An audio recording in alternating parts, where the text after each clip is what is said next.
السلام عليكم ورحمة الله وبركاته. إن الحمد لله نحمده ونستعينه ونستغفره ونعوذ بالله من شرور أنفسنا ومن سيئات أعمالنا. من يهده الله فلا مضل له ومن يضلل فلا هادي له. أشهد أن لا إله إلا الله وحده لا شريك له وأشهد أن محمدا عبده ورسوله لا نبي بعده. اللهم صل على محمد وعلى آله وأصحابه ومن تبعه ومن والاه. أما بعد. قال الله تعالى في القرآن الكريم: أعوذ بالله من الشيطان الرجيم.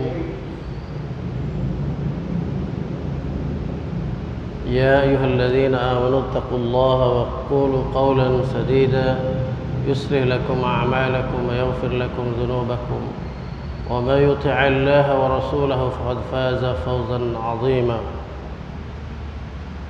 قال رسول الله صلى الله عليه وسلم: فإن أحسن الحديث كتاب الله وخير الهدي هدي محمد صلى الله عليه وسلم وشر الأمور محدثاتها وكل محدثة بدعة وكل بدعة ضلالة وكل ضلالة في النار.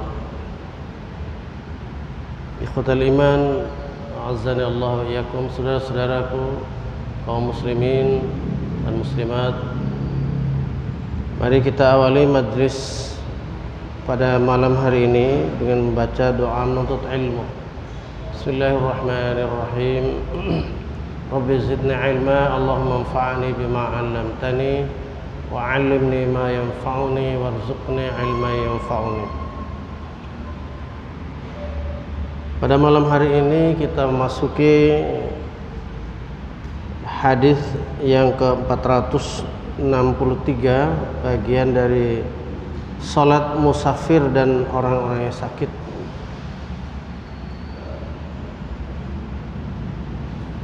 Bismillahirrahmanirrahim.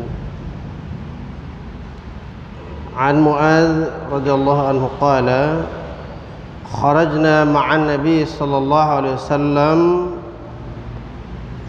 fi ghazwati Tabuk, fakana yusalli adh-dhuhra wal 'ashra jami'an wal maghriba wal 'isha'a jami'an. Rawahu Muslim. Dari Mu'adz radhiyallahu anhu, ia berkata, kami keluar bersama-sama Nabi Muhammad SAW pada peperangan Tabuk. Maka adalah beliau SAW salat zuhur dan asar jamak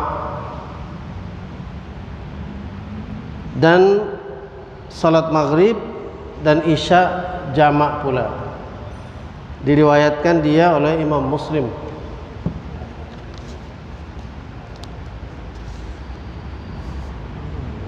Penjelasan dari hadis, perkataan ia salat zuhur dan asar,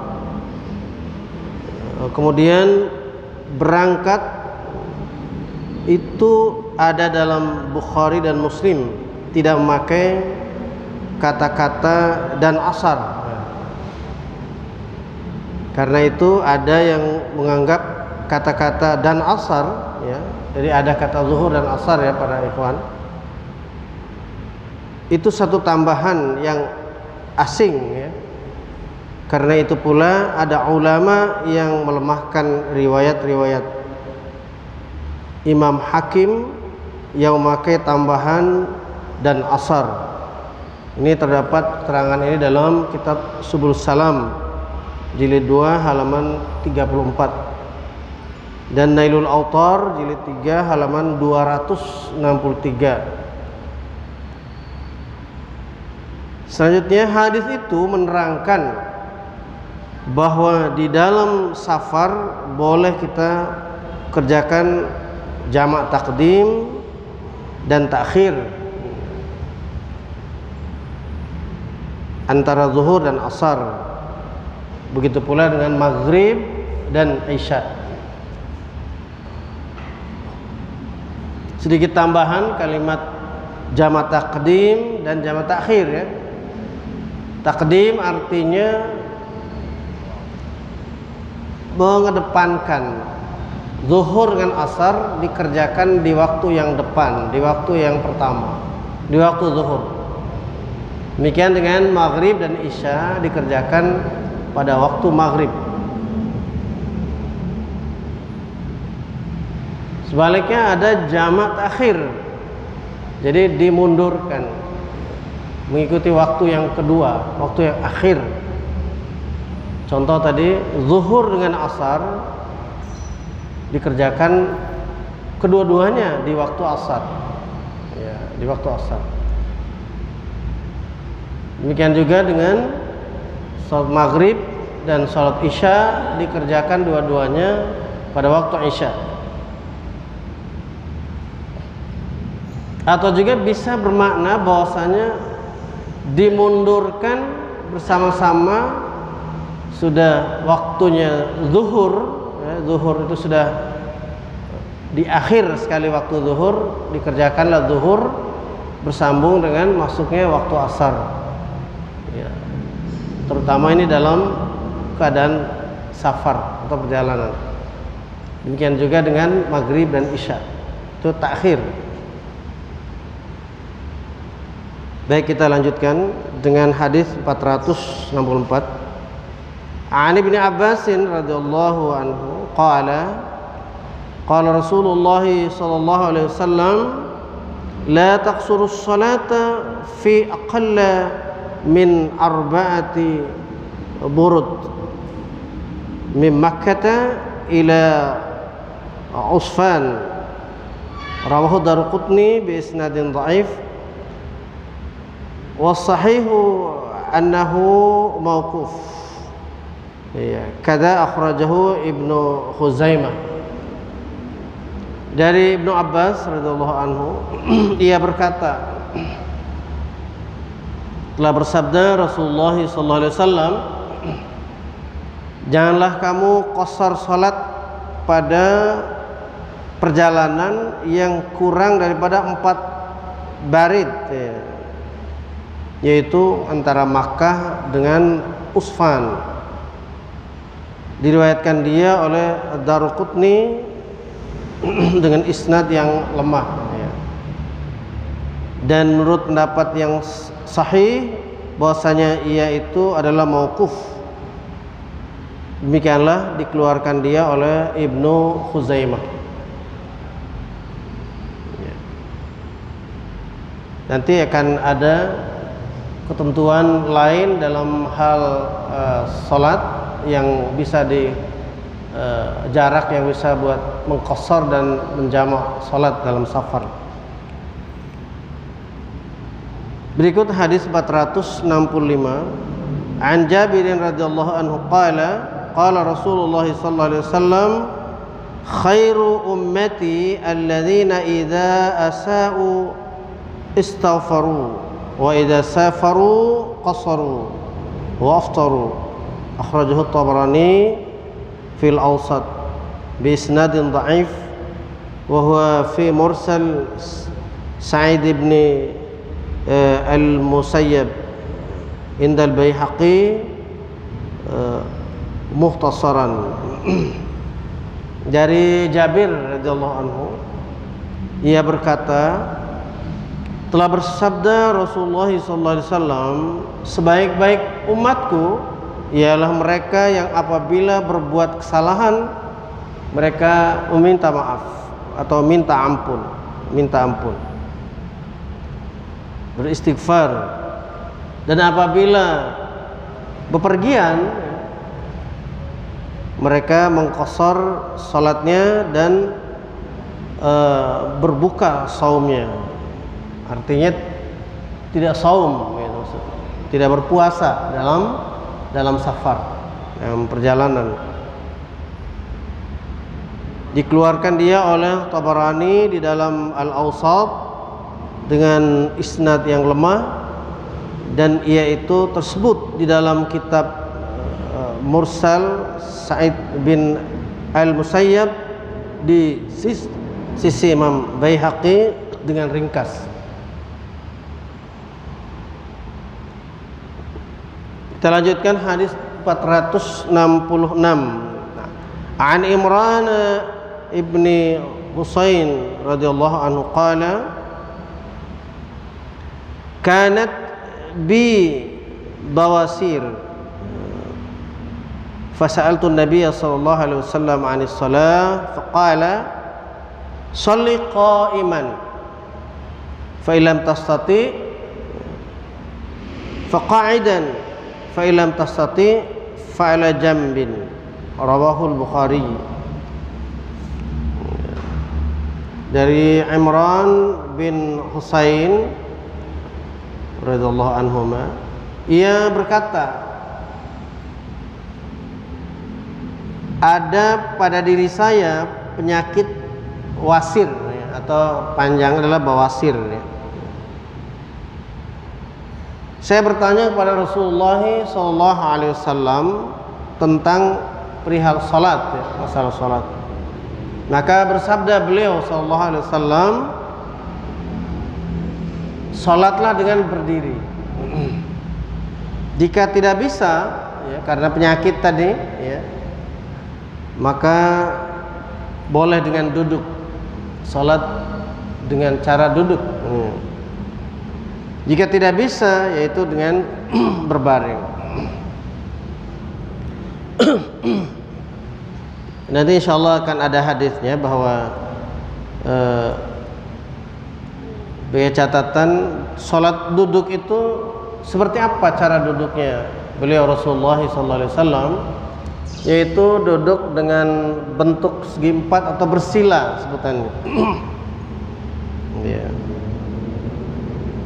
Kata lain dalam mutarabbi'an, yaitu duduk bersila. Ya, hadis di bawahnya nanti insyaallah menjelaskan.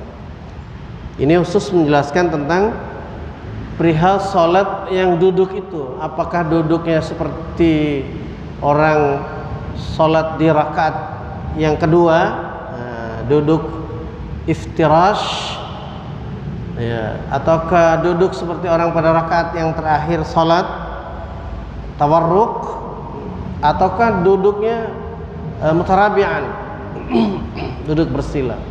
Maka jawabannya adalah duduk bersila, duduk bersila. Nanti ada hadis yang nomor 468 nanti di akhir bab ini, di akhir bab salat berjamaah,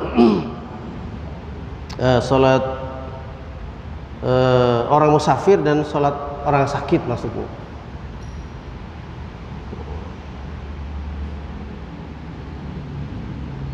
Hadis yang nomor 467, an Jabirin radhiyallahu anhu qala 'ada an-nabiy sallallahu alaihi wasallam maridan fara'ahu yusalli ala wisadihi ala wisadatin farama biha wa qala salli ala al-ardi in istata'ta wa illa fa'aumin wa illa fa'aumi ima'an waj'al sujudaka akhfadha min ruku'ik, rawahul Baihaqi wa sahahu Abu Hatim waqfah. Dari Jabir, ia berkata Nabi sallallahu alaihi wasallam pernah melawat pada orang yang sedang sakit ya. Beliau melihat orang sakit tersebut sholat di atas bantal. Maksud adalah sholat duduk di atas bantal ya. Di atas bantal. Kemudian beliau membuang akan bantal tersebut ya. Maksudnya tidak boleh dipakai bantal itu. Dan beliau bersabda, sholatlah di atas bumi jika engkau bisa, tetapi jika tidak, maka kerjakanlah dengan isyarat dan jadikanlah sujudmu lebih rendah daripada rukukmu. Maksudnya para ikhwan dan akhwat sekalian, termasuk orang-orang yang sakit, ya, apabila dia sanggup ya, sholat tidak memakai alas seperti halnya bantal ataupun di atas kasur ya, maka sebaiknya sholat di tempat biasa, yaitu di apa namanya itu, di lantai. Tentunya dengan beralaskan kalau lantainya dari keramik, mungkin orang sakit kedinginan ya, perlu pakai alas seperti halnya kain berupa sajadah yang biasa, yang masyhur ini ya. Dan apabila tidak bisa melakukan sholat seperti itu, maka ya sebisanya dengan cara-cara yang tadi sudah disebutkan di awal, yaitu bisa dengan sambil duduk bersila tadi, atau sholatnya adalah telentang, atau sholatnya dengan tidur miring ke kanan, tentunya dengan wajah yang menghadap ke arah kiblat.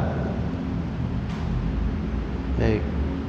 Dan apabila sholatnya sambil duduk, katakanlah di atas kursi ya, di atas seperti orang yang kalau dalam perjalanan naik kendaraan itu di atas kursi atau jok mobil ataupun pesawat, maka jadikanlah sujud itu lebih rendah daripada rukuknya, seperti itu. Jadi catatannya tidak boleh sama antara ruku dan sujud. Harus sujud itu lebih rendah posisi kepala kita daripada dalam keadaan ruku.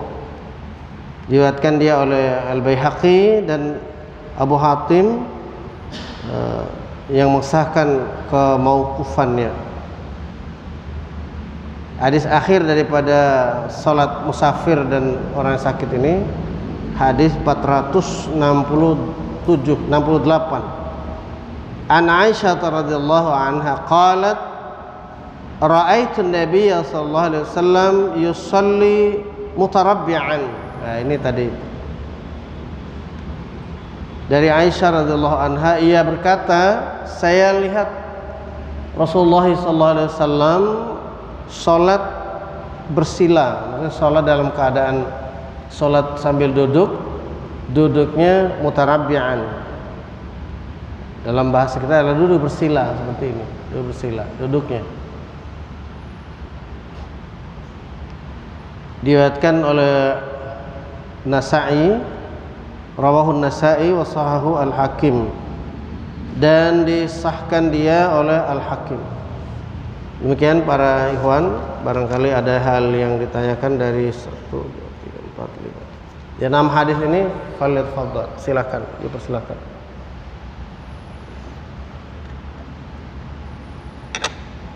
Bismillah.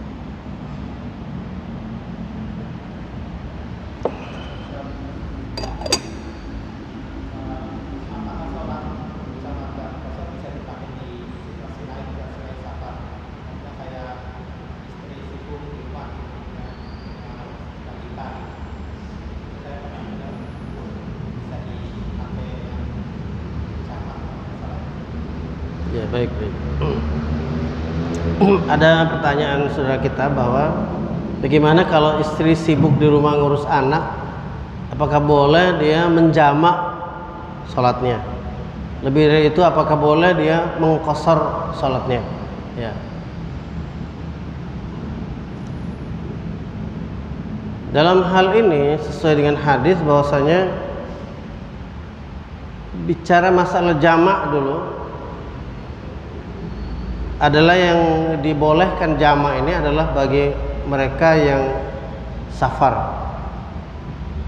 Pengertian safar ini adalah berjalan keluar dari rumah sengaja untuk bepergian. Ya. Terlepas dari perbedaan pendapat tentang berapa jauh daripada perjalanan safar itu. Ya.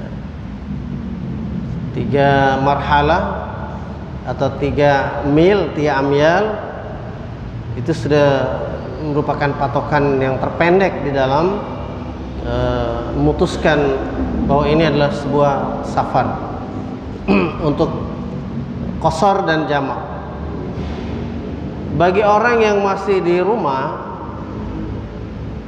diperbolehkan untuk menjamak sholat itu karena ketika sholat berjamaah kita di masjid, masalan pada maghrib ini tadi, tiba-tiba hujan lebat, maka dalam sebuah riwayat disebutkan dilanjutkan dengan sholat menjamak sholat isya tamam, sempurna sholat isya 4 rakaat. Jadi jamak takdim pada saat itu tidak diqasar. Adapun tadi yang ditanyakan tentang ibu-ibu yang karena sibuk ngurus anaknya, bolehkah dia menjamak sholat? Jadi kami belum menjumpai riwayat tentang kebolehan bagi kaum ibu yang karena ngurus anaknya menjamak sholatnya. Ya. Dan juga mengqasar itu berdasarkan dalil adalah manakala kita sedang bepergian saja. Dalam keadaan kita di perjalanan, sudah di perjalanan, maka tidak mengapa untuk mengqasar salat. Ya. Fa idza darabtum fil ardi fala junaha 'alaikum an taqsuru min as-salah. Itu dalil.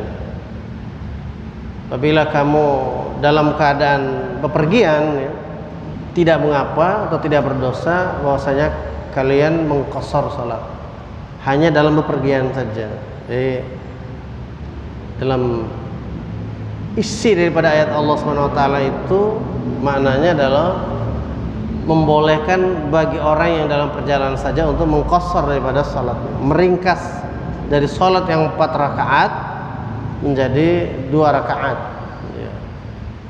Tidak bagi salat yang 3 ya. Maghrib tidak diqasar. Yang 4 rakaat itu zuhur, asar, Isya, itu yang diqasar. Yang lain, 2 salat yang lain yaitu maghrib dan subuh ya tidak diqasar. Seperti ya akhirnya ya, tidak dijumpai keterangan bahwa adanya rukhsah bagi ibu-ibu yang ngurus anak untuk mengqasar atau menjamak salatnya di rumahnya. Seperti itu. Jazakallahu khair.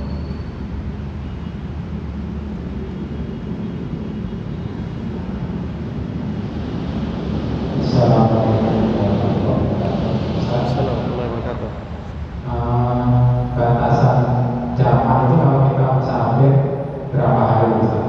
Umpamanya kita ke Jawa berapa hari, itu ada batasannya nggak sih? Ya. Di dalam praktek para sahabat itu beberapa bulan mereka tinggal di Madinah tidak berkeinginan untuk kembali ke Makkah, tidak berkeinginan untuk tinggal tetap di Madinah, maka mereka mengqasar salatnya tiap-tiap waktu salat. Adapun jamaah itu lebih tepatnya berlaku pada saat seseorang itu melaksanakan perjalanan. Ya nanti tinggal ada istimbat yang mengatakan bahwa kalau dalam 1 pekan misalnya kita pergi keluar dari rumah selama itu menjamak salat. Nah, itu tergantung bagaimana ittifaq, kesepakatan daripada para ulama yang memahami tentang kesimpulan daripada hadis-hadis yang terkait dengan hak-hak orang yang dalam keadaan safar ya, walaupun sudah beberapa lama tinggal tapi masih statusnya safar dia, bukan mukim ya. Jadi ada pula yang memberikan putusan bahwa kebolehan untuk tetap menjamak dan mengqasar salatnya. Tapi kalau kami memahami bahwasanya apa yang diperilaku daripada sahabat dulu itu, ketika suatu tempat mengqashar salat apabila mereka sudah beberapa hari tinggal di situ. Jadi tinggal beberapa hari. Mengqashar saja. Jadi tiap waktu dia hadir dia qashar. Kecuali bersama dengan jamaah yang umum. Jadi jamaah umum maksudnya jamaah kaum itu. Jadi kaum itu yang mengimami, maka kita sebagai musafir kita ikut sholatnya sebagaimana sholat mukimin, orang yang mukim. Beda halnya kalau kita yang safar terus dipersilahkan untuk jadi imam, maka orang yang safar ini memberitahukan pada jamaahnya, atimu salatakum fa inni qaumun safar, sempurnakan sholat kalian yang mukim karena kami ini dalam keadaan safar. Jadi sholatnya orang yang safar yaitu diqashar seperti itu.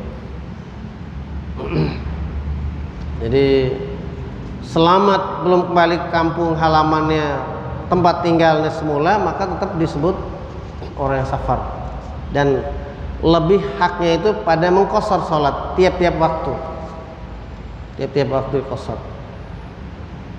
Ya seperti halnya ketika mabit di Mina, Rasulullah SAW mencontohkan sholatnya tidak dijamak, tapi mengqashar sholat. Tiap waktu zuhur beliau sholat zuhur 2 rakaat, asar beliau sholat lagi 2 rakaat, maghrib 3, kemudian isya 2 rakaat lagi. Jadi tidak di Mina itu beliau menjamak zuhur dan asar, kecuali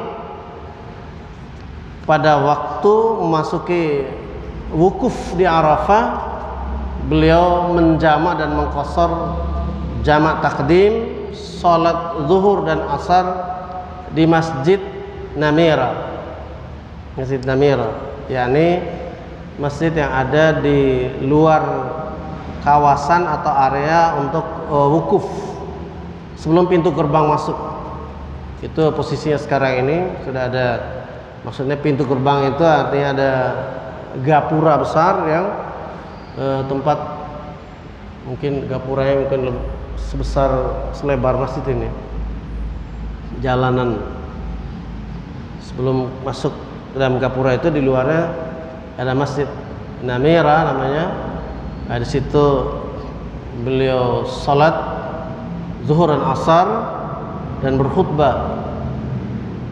Salat zuhur dan asarnya di jamak dan di qashar, sehingga ketika wukuf di Arafah tidak ada salat dalamnya, tidak ada salat asar lagi dalamnya, dan tidak ada salat maghrib. Menjamak lagi nanti ketika keluar dari Arafah, yaitu ke Muzdalifah, menjamak dan mengqashar salat karena masih melanjutkan perjalanan. Ya. Walaupun mabit itu namanya di Muzdalifah, tetap dilakukan salatnya jamak, takhir dan qashar seperti itu. Di Mina beliau tidak menjamak salatnya, melainkan hanya mengqashar salat. Ya, sekian, alhamdulillah. Saya minum dulu. Bismillah.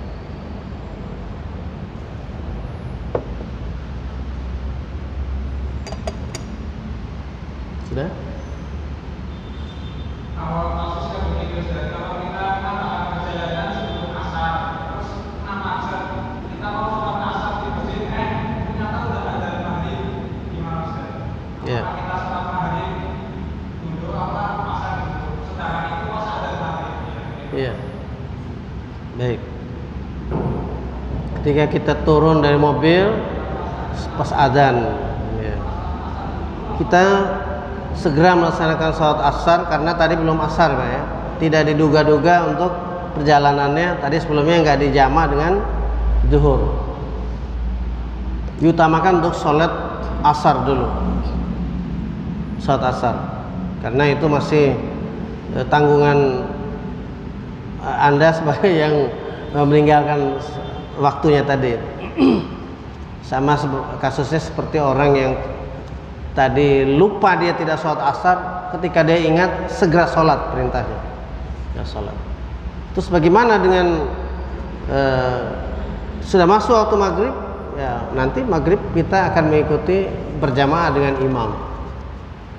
Kalau dalam perjalanan, antum bisa sholatnya 2 rakaat saja. Untuk asarnya tadi 2 rakaat saja. Dan perjalanan, misalnya perjalanan dari kembali Jakarta dari Bogor misalkan, berarti statusnya musafir kan. Tadinya awalnya sudah boleh itu untuk menjamak dan mengqashar sholat zuhur dan asar, supaya menjaga jangan sampai karena macet tidak bisa sholat. Kalau kondisi seperti itu, ya kita sebagai penumpang mobil atau misal tidak jadi drivernya, itu boleh kita sholat di atas mobil itu. Ya. Kalau misalkan di jalan tol, boleh kita minggir, kita gelar sajadah situ, kita sholat dulu pinggir itu, boleh.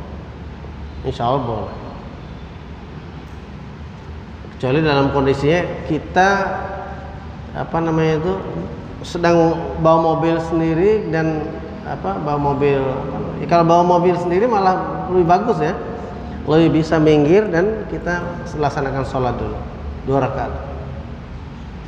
Ya, seperti itu ya. Alhamdulillah.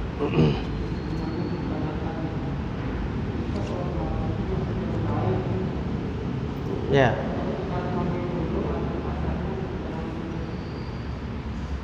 Kenapa tuh?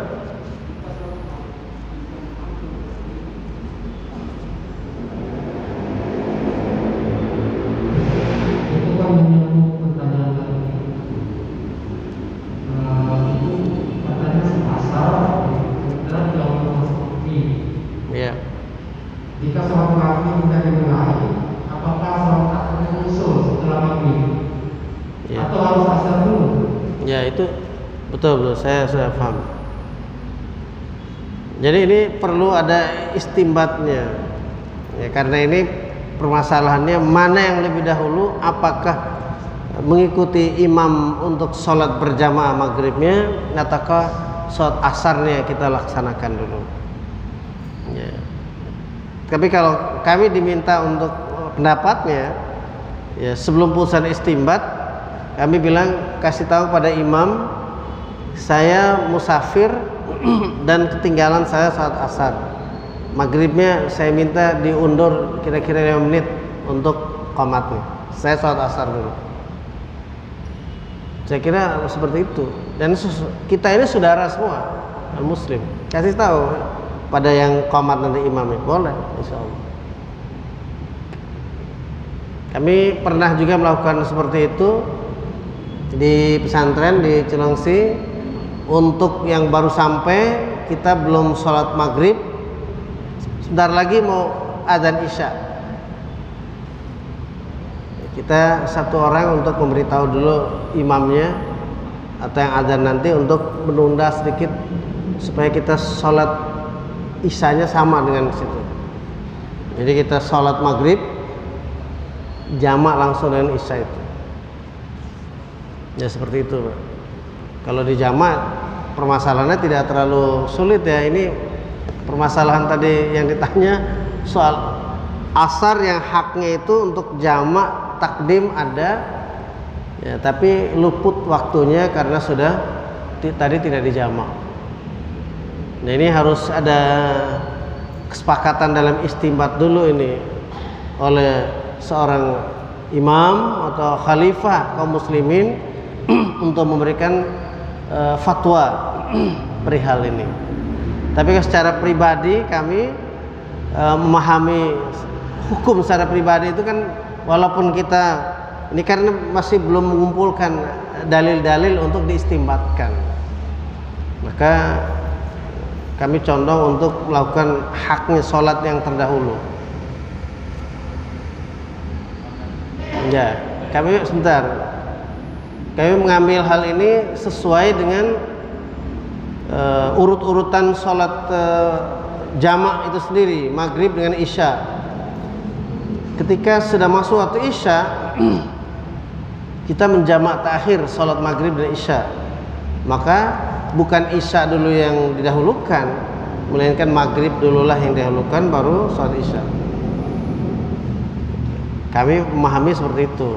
Kalau bicara soal kasus atau permasalahan, itu termasuk harus masuk dalam masail ya, masalah yang harus diselesaikan lewat istinbat hukum yang qat'i, yang harus berdasarkan pada keputusan dari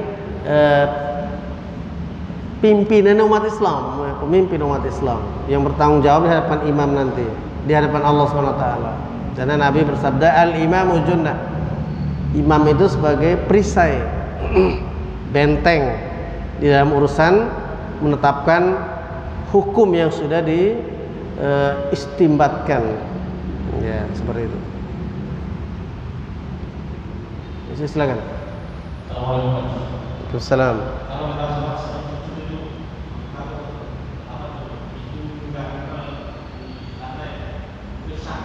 Apa itu?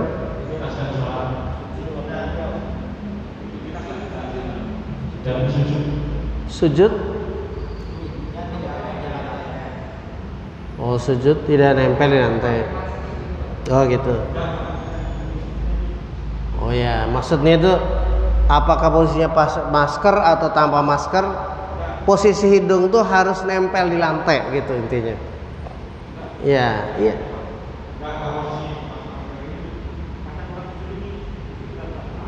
Ya, itu maksud saya tuh. Paham? Jadi ada orang sujud hanya jabhah saja yang nyentuh lantai. Sementara hidungnya dia tahan tidak menyentuh lantai. Ima pakai masker atau tidak pakai masker tetap tidak boleh. Ya, kalau soal pakai masker ini adalah teknis untuk menjaga kanan kiri sebagai mematuhi protokol kesehatan ya. Jadi hitungan dalam istilah darurat menutupnya. Tapi sampainya hidung ke lantai itu bukan soal darurat. Ya. Iya kan? Iya, jadi ima ini ditutup atau terbuka hidungnya, hukumnya tetap wajib dia. Jadi jabha ini, dahi ini sama hidung harus menyentuh lantai. Harus menyentuh lantai itu artinya ke bawah, rapet ke bawah. Tapi ada penghalangnya berupa masker. Itu daruri namanya. Itu urusan kedaruratan tentang pakai masker ini. Ya.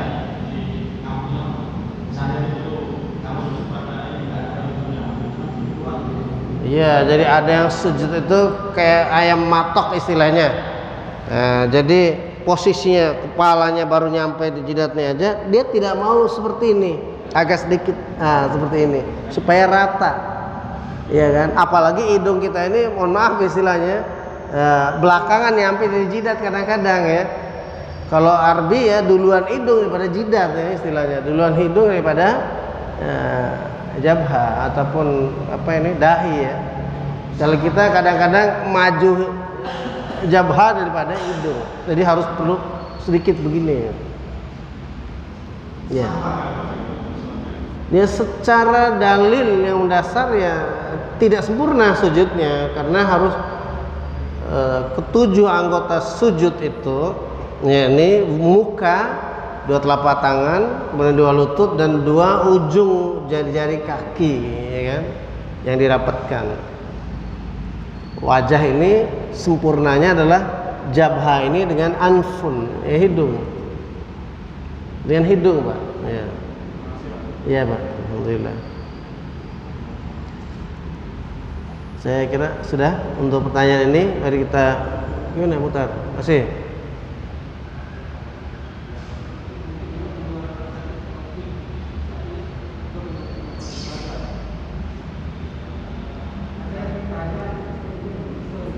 Kenapa?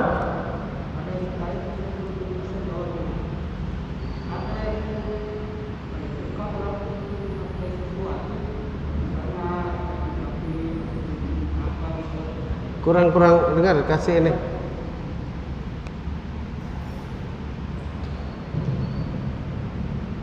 mohon maaf Ustaz, ada yang bertanya itu saya itu nggak bisa jawab.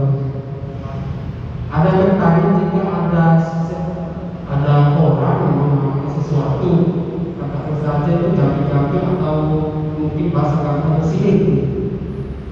Nah, tapi dia rajin ibadah, rajin sholat, bahkan berhaji. Jadi pertanyaannya, apakah ibadahnya itu gugur setelah dia memakai itu? Baik. Termasuk kan mencelakakan orang. Nah, dengan yang dia menulis itu tentang orang apa itu bisa mengubah sholat atau hajinya, tidak haji. Iya. Terima kasih. Ya. Para ikhwan, ada pertanyaan di luar teks yang kita sampaikan hari ini ya. Ini permasalahan akidah ini. Ada orang yang sengaja belajar pedukunan yang terkait untuk mencelakakan orang, untuk memisahkan orang dari kekasihnya, suami pada istri, istri pada suami. Itu termasuk sihir. Dia tetap berdosa dalam melaksanakan sihir. Perihal dia beribadah itu urusannya dengan Allah Subhanahu wa taala. Tapi ada hadis yang secara tegas sahih, man atakahinan fas'alahu hujibat minhu 40 lailah fa idza amana faqad kafara. Apabila seorang datang ke kahin, juru ramal dan sejenisnya, orang-orang yang melaksanakan sihir tadi itu, apalagi dia yang praktekkan nih, orang nanya saja ini, maka dihijab daripadanya pintu taubat selama 40 malam. Dan apabila dia percaya hasil daripada kahin tadi, peramal tadi itu, maka dia telah kafir, telah ingkar pada ajaran yang dibawa oleh Nabi Muhammad SAW ini, al-Islam ini. Jadi apalagi sampai pada tingkat mencelakai orang. Mencelakai orang itu kan masuk dalam kategori zalim. Apakah dicelakakan lewat tindakan nyata perbuatan tangan? Apakah kecelakaan itu disebabkan oleh karena mulutnya? Ataukah kecelakaan itu karena hatinya? Termasuk di dalam hal ini adalah bagian ketiga. Orang bicara sihir segala macam itu adalah kecelakaan orang lain disebabkan oleh hati orang. Hasad, dengkinya seorang sehingga membuat orang itu melakukan sihir tadi itu. Ya, menzalimi orang dengan cara jarak jauh. Ya, dengan cara jauh. Sama-sama zalim. Padahal dilarang untuk zalim pada orang dan berbuat zalim atau dizalimi orang. Dilarang dalam Islam ini. Makanya al-muslimu man salima al-muslimina min lisanihi wa yadihi. Orang muslim itu orang yang selamat diri muslim yang lain dari gangguan lisan dan tangannya, dari gangguan mulut ucapannya dan gangguan tangan. Apalagi lebih daripada itu adalah persoalan hati. Udah urusannya sudah jelas dalam Al-Quran bahwa orang yang hasad ya, atau hasud terhadap orang yang lain ya, maka itu termasuk berdosa. Ya, syirik atau syirik. Kalau syirik itu kan mempersekutukan Allah. Kalau syirik kata orang-orang sekarang ini beda lagi, itu iri hati namanya. Ya itu betul. Ya ini itu syirik, mempersekutukan Allah, itu dosa besar. Inna syirka la zulmun azim. Sungguh syirik itu benar-benar kezaliman yang besar. Tapi kalau anak-anak sekolah itu suka bilang, kamu syirik loh misalnya gitu. Syirik itu yang dimaksud mereka adalah iri dengki. Ya, Jadi kalau iri saja sudah dosa, syirik adalah dosa besar. La zulmun azim, sungguh kezaliman yang besar. Ya. Sampai para sahabat pun bertanya tentang turunnya ayat surat Luqman ini. Inna syirka la zulmun azim. Makna daripada zulmun azim itu apa? Maka diterangkan oleh beliau, ya, sebesar-besarnya dosa, termasuk diterangkan akbarul kabair. Sebesar-besar dosa itu kalimat la zulmun azim itu. Seperti itu. Jadi syirik ya dosa besar. Kalau kaitannya dengan orang yang hasud tadi, orang yang melakukan hasad tadi itu ya dosa juga. Dosa kaitan dengan mencelakai orang. Sudah masuk waktu ya? Ya, saya kira demikian ya para ikhwan, dan mohon maaf mungkin habis ini sudah kita cukupkan sampai selesainya sholat isya ini, ta'limnya, kajian untuk sementara ini ya, karena ada keperluan lain setelah ini, nanti setelah isya. Hadanallahu yakum ajmain. Mari kita tutup kajian pada malam ini dengan bacaan doa kafaratul majlis. Subhanakallahumma bihamdika asyhadu an la ilaha illa anta astaghfiruka wa atubu ilaik. Assalamualaikum warahmatullahi wabarakatuh.